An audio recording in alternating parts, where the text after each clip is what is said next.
आज हम बात कर रहे हैं पाकिस्तान में बढ़ते उस तेल संकट की जिसने आम लोगों की जिंदगी पूरी तरह बदल दी है। हालात इतने गंभीर हो चुके हैं कि शहबाज शरीफ की सरकार को अब देश की जनता से खुलकर अपील करनी पड़ रही है कि पेट्रोल और डीजल की बचत करें, यानी कि फिजूल खर्ची बंद करें और आने वाले मुश्किल समय के लिए खुद को तैयार करें। सवाल यह है कि आखिर ऐसा क्या हो गया कि ये पूरा देश अपने लोगों से कह रहा है कम बाहर निकलो, कम गाड़ी चलाओ और अपनी आदतें बदलो। दरअसल इस पूरे संकट की जड़ जुड़ी है मिडिल ईस्ट में बढ़ते तनाव से, खासकर ईरान से जुड़े घटनाक्रम से। रिपोर्ट्स के मुताबिक जंग जैसे हालात के बीच सबसे अहम समुद्री रास्तों में से एक है स्ट्रेट ऑफ हॉर्मुज पर असर पड़ा है। यही वो रास्ता है जहां से दुनिया का बड़ा हिस्सा तेल सप्लाई होता है।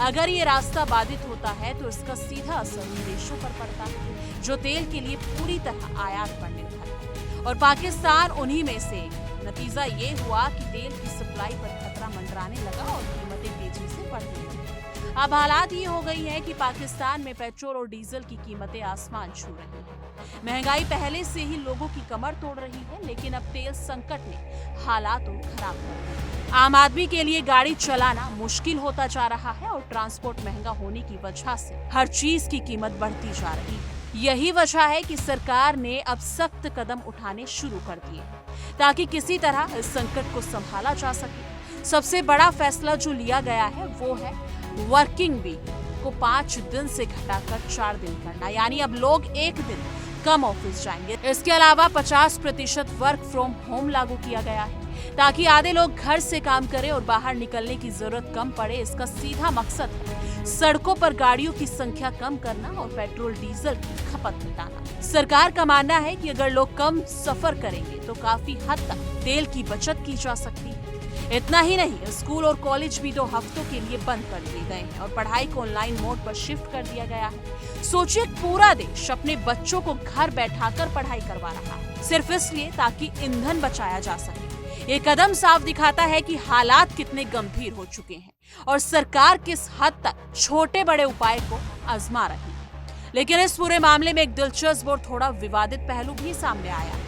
सरकार ने खास तौर पर देश के अमीर लोगों से अपील की है कि वो मिसाल पेश करें। उनसे कहा गया कि वो अपनी लग्जरी गाड़ियों का कम इस्तेमाल करें, फिजूल खर्ची बंद करें और तेल बचाने में आगे आए। यानी सरकार चाहती है कि समाज का ऊपरी तबका पहले बदलाव लाए ताकि बाकी लोग भी उससे प्रेरित हों।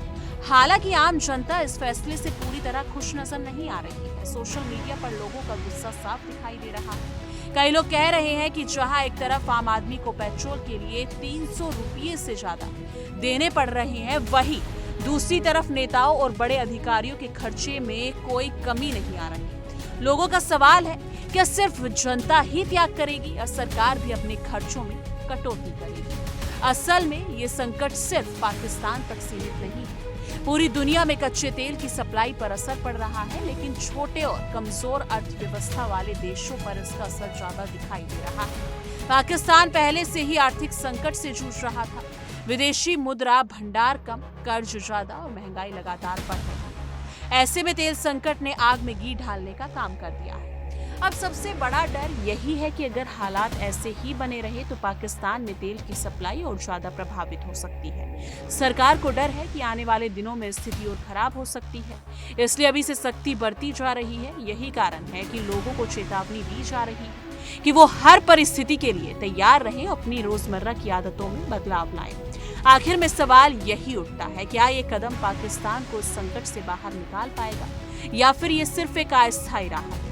क्योंकि असली समस्या तो वैश्विक स्तर पर है, जहां तेल की सप्लाई और कीमतें लगातार अस्थिर बनी हुई हैं। जब तक अंतर्राष्ट्रीय हालात नहीं सुधरते तब तक पाकिस्तान जैसे देशों के लिए संकट आसान नहीं होने वाला। तो दोस्तों, पाकिस्तान में तेल संकट की ये कहानी सिर्फ एक देश की नहीं बल्कि उस वैश्विक अर्थव्यवस्था की भी है जहां एक युद्ध या तनाव पूरी दुनिया की अर्थव्यवस्था को हिला सकता है। आने वाले समय में ये देखना बेहद अहम होगा कि क्या हालात सुधरते हैं या फिर ये संकट और गहरा हो सकता है या फिर आने वाले दिनों में कुछ और बड़ा होने वाला है। क्योंकि जिस हिसाब से दिन ब दिन स्थिति बनी हुई है तो ये देखना भी काफी दिलचस्प होने वाला है कि आने वाले दिनों में क्या कुछ होने वाला है। लेकिन इस मुद्दे पर आपकी क्या कुछ राय है? कमेंट सेक्शन में अपनी राय जरूर साझा कीजिएगा। देखिए इंडिया डेली 24/7 अब आपकी स्मार्ट टीवी पर। इंडिया डेली मौजूद है सभी डिजिटल प्लेटफॉर्म पर लाइव और लगातार। इंडिया डेली 24/7 हर दिन राष्ट्र को समर्पित।